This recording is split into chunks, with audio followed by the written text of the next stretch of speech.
The anticipation leading up to Elon Musk's guest appearance on The Late Show with Stephen Colbert had been mounting for weeks. Whenever Musk appeared on a talk show or participated in any high-profile interview, it always drew intense interest. The tech mogul had a way of capturing attention with just his presence, and his words often became the subject of widespread discussion and debate long after the cameras stopped rolling. But this appearance felt unlike any other. This time, the spotlight wasn't on Musk for launching another rocket, unveiling cutting-edge artificial intelligence, or pushing the boundaries of electric vehicle technology. This time, the attention was focused on controversy, serious allegations that had cast a heavy cloud over his empire. Musk was being accused of fostering a toxic work culture, particularly within Tesla and SpaceX, one that allegedly marginalized minority employees and ignored repeated reports of racial discrimination. Furthermore, several of his past comments on social issues were being criticized for being racially insensitive and dismissive of systemic inequality.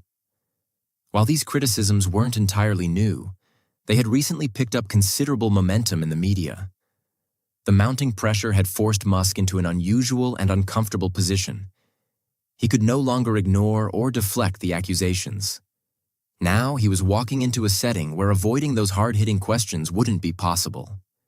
Stephen Colbert, known for his sharp intellect and fearless interviewing style, wasn't going to let the opportunity pass him by. In the days leading up to the episode, Colbert had made it clear. He wasn't planning to go easy on Musk. His opening monologue was laced with thinly veiled criticisms, delivered through his signature blend of humor and cutting wit. Though the jokes were cloaked in comedy, their real targets were unmistakable. Musk's handling or mishandling of social responsibility had become fair game. By the time Musk took the stage, the energy in the room had shifted. The usual excitement that greeted celebrity guests was tinged with a palpable tension. The audience, fully aware of the headlines surrounding Musk, was bracing for confrontation. The interview began on familiar ground. Colbert gave Musk credit for his undeniable achievements: the transformation of the automotive industry through Tesla, the pioneering advances of SpaceX, and his ambitions to reshape the future through AI and interplanetary travel. But the polite small talk didn't last. The atmosphere turned when Colbert leaned in, his tone growing serious. With surgical precision, he addressed the allegations head-on. Multiple lawsuits from Black employees alleging racial discrimination, reports of unfair workplace practices, and Musk's controversial remarks about affirmative action. It wasn't just a question. It was a pointed challenge. Musk, true to form, responded with his usual calm detachment. He brushed off the allegations as exaggerated media narratives aimed at undermining his success. He insisted that his companies operated on the principles of meritocracy, hiring the best and brightest regardless of race or background. But Colbert wasn't buying it. He pushed harder. He came armed with facts, data, testimonies from whistleblowers, and even Musk's own past comments that had fueled public backlash. He argued that turning a blind eye to systemic inequality didn't erase its existence, and that Musk's accomplishments, impressive as they were, didn't absolve him from responsibility. As the conversation escalated, the tone of the interview shifted dramatically. The friendly banter vanished. The tension in the studio became palpable. Musk's answers grew more curt, more clipped. He appeared visibly irritated, not by nervousness, but by the feeling of being put on trial. He tried to steer the conversation back toward the future, his visions of Mars colonization, sustainable energy, and technological advancement. But Colbert was unrelenting. "This isn't about Mars," he said firmly. "This isn't about Tesla or Twitter. This is about accountability."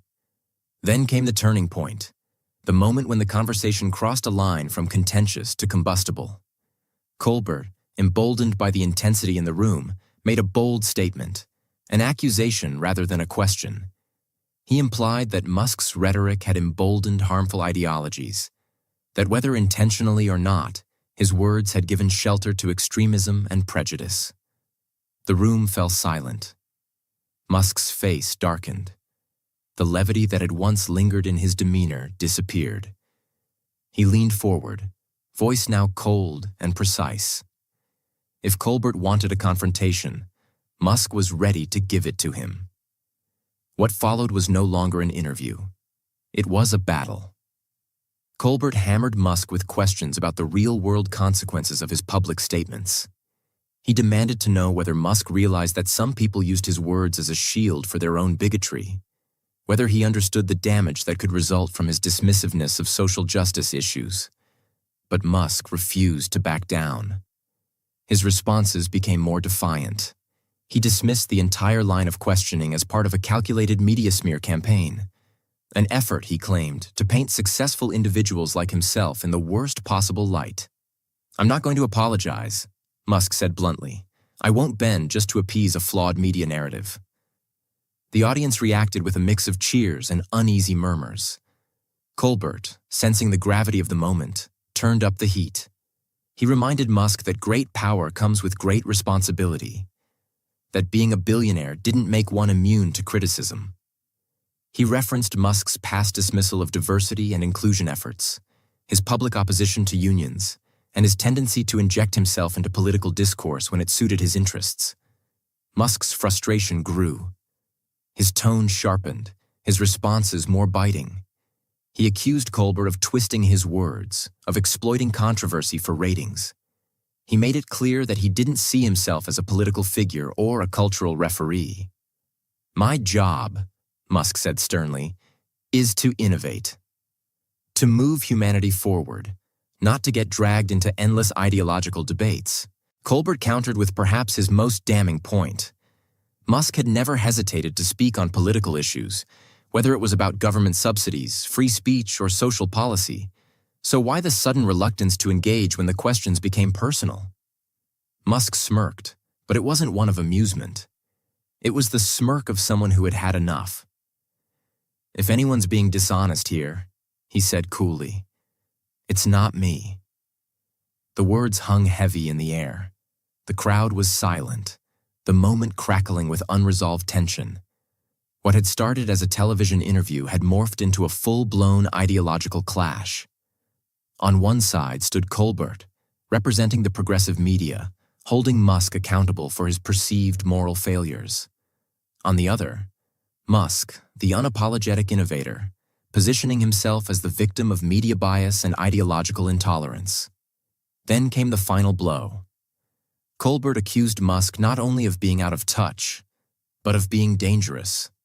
He suggested that Musk's influence had given legitimacy to radical elements, that his statements, whether intentional or not, had real-world consequences. That was the breaking point. Musk's demeanor shifted. He lashed back, accusing Colbert and others like him of fueling division while hiding behind the guise of unity. He argued that the real threat wasn't bold thinkers like himself, but those who built careers on outrage and criticism. The audience erupted. Some gasped, some applauded. The air was electric. Colbert, momentarily caught off guard, quickly tried to regain control of the narrative, but it was too late. Musk stood up. With a quiet finality, he refused to continue. He wasn't going to let the interview be reduced to a one-sided takedown. He was done playing along. He walked off the stage, not as a man defeated, but as someone who had chosen defiance over submission. Colbert tried to spin the exit as cowardice, but it didn't stick. Musk hadn't flinched. He hadn't backed down. The episode didn't end with applause or resolution. It ended in a storm of unanswered questions and an unforgettable confrontation. And in that moment, it etched itself into television history.